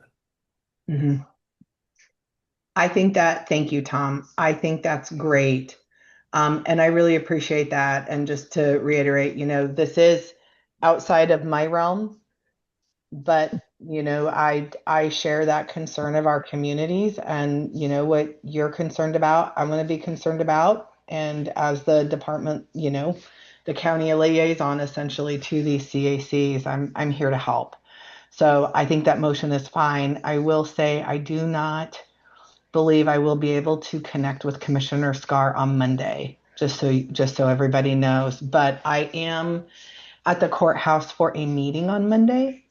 And so my plan is to pop upstairs to the commissioner's office. If I don't expect to hear from anyone over the weekend, but if you would like to send me something, if you have something put together, I can take the information from this meeting today, just being here, and see what I can do with it on Monday. And then again, in those followed up requests to visit with the commissioners. I think there's a path forward. I'm just not sure what it is. And it's not with community development. So that's what we've got to figure out is what does the board want to do? And what does the sheriff want to do? And somewhere in there, what is the role? How can the communities help? So thank you. I appreciate what you're doing. Tom is going to write the sheriff about 5 days before July the 3rd and 4th, reminding him of his commitment. And this Tom Prahodich. This Tom, that will help in any way. Yeah. And congratulations on your retirement, being a what did you say? Non-Oregon former Texas lawyer. Got it. So I want to acknowledge that there have been some comments here in the chat, and a number of them about, and thank you, Mr. Allen. I've already forgotten your first name. I'm so sorry. Anyway, about maybe the NCA could send out the letter, and also Hillary mentioned a Beach Buzz article about it, and that actually is something that we were thinking about also, that maybe that we would turn it over to the NCA. Another brainstorm we had was maybe the commissioners themselves, if they took out Nesquin and added in beaches. We put a lot of thought into this letter. Perhaps they might like to send it out themselves, because I guess they had talked to Tom Prahodich about getting state agencies to step up also. So. Yeah, and Aaron Scar particularly talked about the necessity of state collaboration. That was actually on the record. Of course, the problem is there is no record. I noticed that Lucas Perelius, I don't know if that's how you pronounce his name. There's the Perelius family, Lucas's family, has a permit, and he was here at the meeting earlier. And one of the things I wanted to tell him was, have your permit available. You've been permitted. And the fire marshal's website says that all fireworks are prohibited on state parks and beaches, but obviously there's an exception to that if you go through the permitting process that they have. So no one here, no one on our task force is attacking their right to do or criticizing their right to put on their fireworks show, which is essentially a descendant of what the NCA, the Nescoin Community Association, attempted to do. So if any of you know him, let him know that they're okay. Thank you, Tom. I do want to get back. Yeah, okay. I do want to get back to the chat. So Gail Williams Pickett said, would be interesting to see if the same attention that media takes to promote going to the coast to see fireworks would also focus on public safety impact of illegal fireworks. And great point, Gail. If anyone has a contact with the media unofficially, not from us, to go in and ask them to please cover that kind of thing, that would be great. Candace, I see your hand. And then Mr. Allen, sounds like a letter that could come from the NCA, sorry. And Hillary says, agree, that sounds like a good topic to include with the NCA Beach Buzz, maybe just a simple graphic shared earlier from the state about what's allowed versus not allowed, yes. And clarifying that permitted shows are allowed, like the Perez family show. And then Mr. Allen, I think there are two things NCA could do: educating people about fireworks limitations and organizing a letter for public signature and affirmation. And on that, I do want to mention that's another area where we partnered with the NCA, because in their May newsletter, they included a great graphic and information about what is legal and what isn't legal.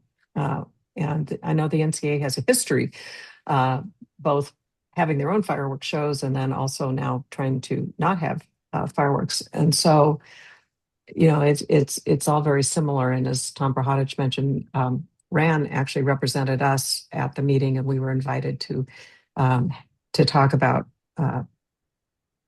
what the NCAC is doing, and RAN did go through this at the meeting. So the public letter part, if anyone knows how to do that, how to set up a way for a petition type of thing to be able to be sent, we can provide the letter, we can provide the twos and that kind of thing. There would be like probably 5 separate letters that would be a little bit individualized, customized for each organization. But our task force could work on that. And then Gail says anything in the Beach Buzz should also be shared, posted in short-term rentals.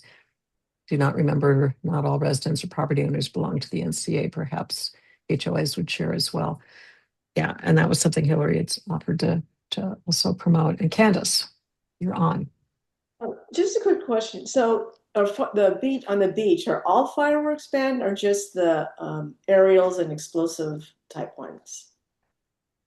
Well, according to the fire marshal, and according to the what's the name, the good neighbor policy that the STRs put out, their one sentence on fireworks says they're all prohibited. That's what the state fire marshal says unequivocally twice on the website, that they're all prohibited. However, they're not enforcing the use of legal fireworks, and you can use what are otherwise illegal fireworks if you get a permit and you follow the rules of the permit regimen, or follow the permit regimen, which is in the administrative rules of the Office of the State Marshal. State Fire Marshal. And so, that's the answer. I mean, it is a little ambiguous.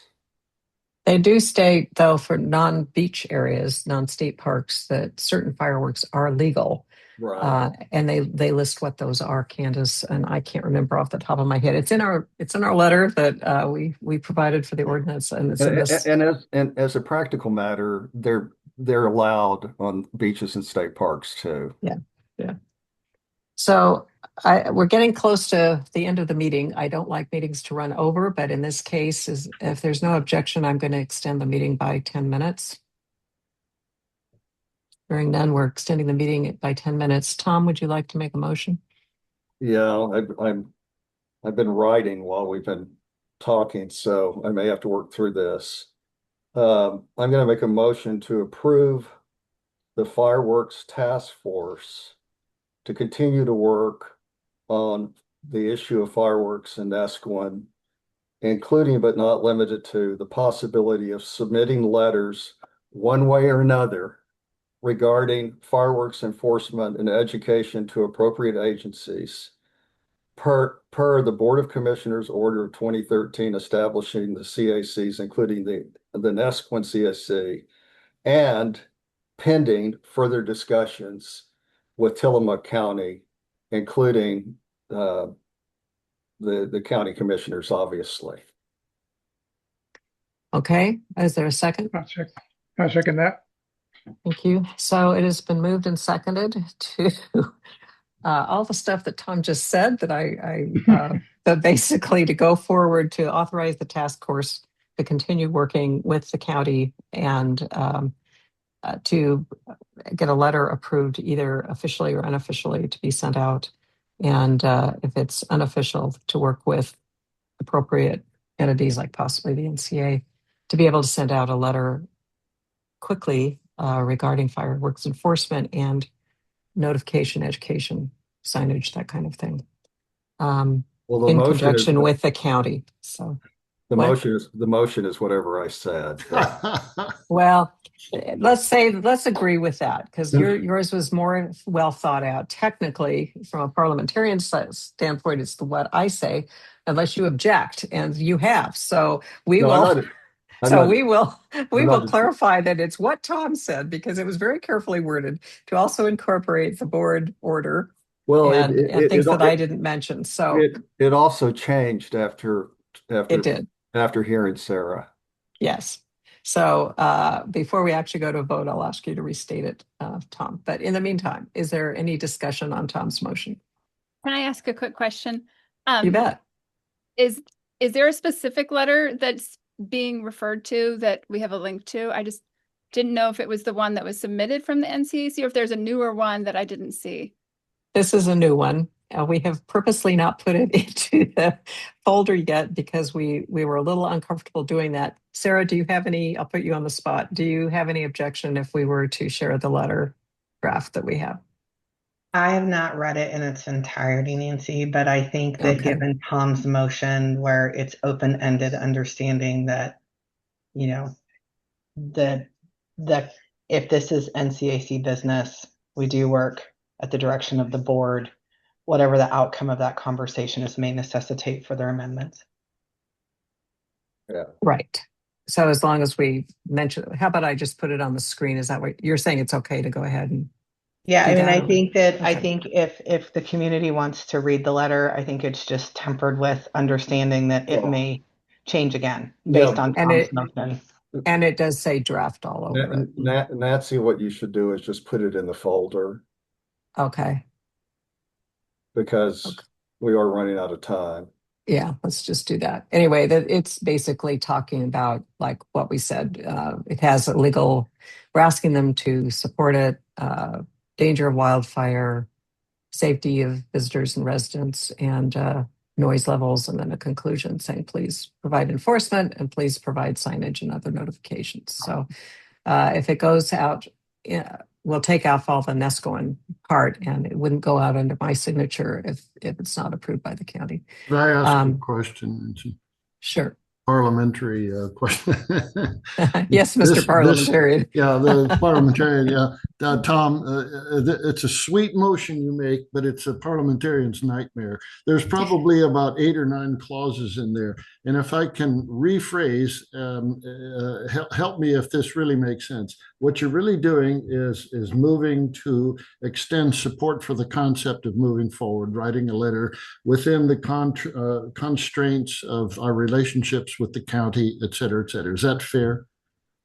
Well, not quite. It's actually broader than that. You want me to say it again? Please do so, and try, and if you can make it simple, because I know that a lot of folks are probably thinking about different things, different clauses in your Well, motion. Yeah. Listen to what I say and Okay. see if you can simplify it. All right.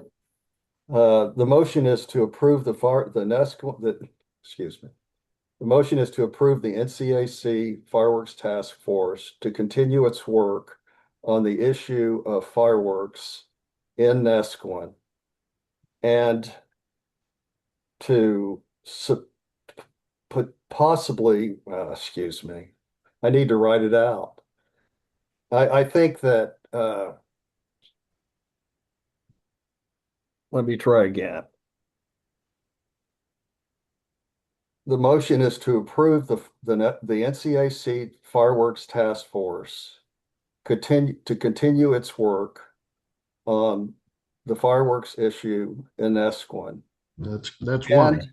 what? That's one. That's one. And to consider the submission of letters one way or another regarding fireworks enforcement and education to appropriate agencies, and I'll take out the next clause, pending further discussions with Tillamook County. Okay, that's fine. Okay, I think that's a lot clearer. Yeah. I took out the reference to the board order. Okay, yeah. And when you say one way or another, could I just ask for a amendment to say officially or not officially? Yeah. Yeah, there you go. Okay. Yeah, good call. Okay. So is there any further discussion? Does anyone have any concerns about this? I just have a quick clarifying question. Sorry. Is the fireworks task force, is it stopped? Is it paused right now and they need this motion to move forward? Yes, basically, it's a great question, Hillary. Well, the task force was set up initially to provide information on the ordinance, an opinion on the ordinance, and then it was approved by the membership at the special meeting to go forward and represent the NCAC at the county hearing and not further. And so what this motion would do is to allow the task force, authorize the task force to continue its work to, because we didn't really anticipate all of this part, but the more on the enforcement and education side to work with the county and to hopefully get some attention out of the state agencies. But because of the county's concerns, it would be, well, because this, as Tom Prohodich and Sarah mentioned, this is a work in flux. I mean, we've been meeting actually yesterday. I sent Sarah an email last night that she probably hasn't even had a chance to read. We'd like to have another few days to continue working with the county to see if they might agree to have us authorized to send something out officially. And if not, they've already said we can send something out unofficially. The question is the logistics on that we need to figure out. And I love the ideas that have come out here involving the NCA. There may be some other kinds of things. So, but it's basically to allow us to keep operating.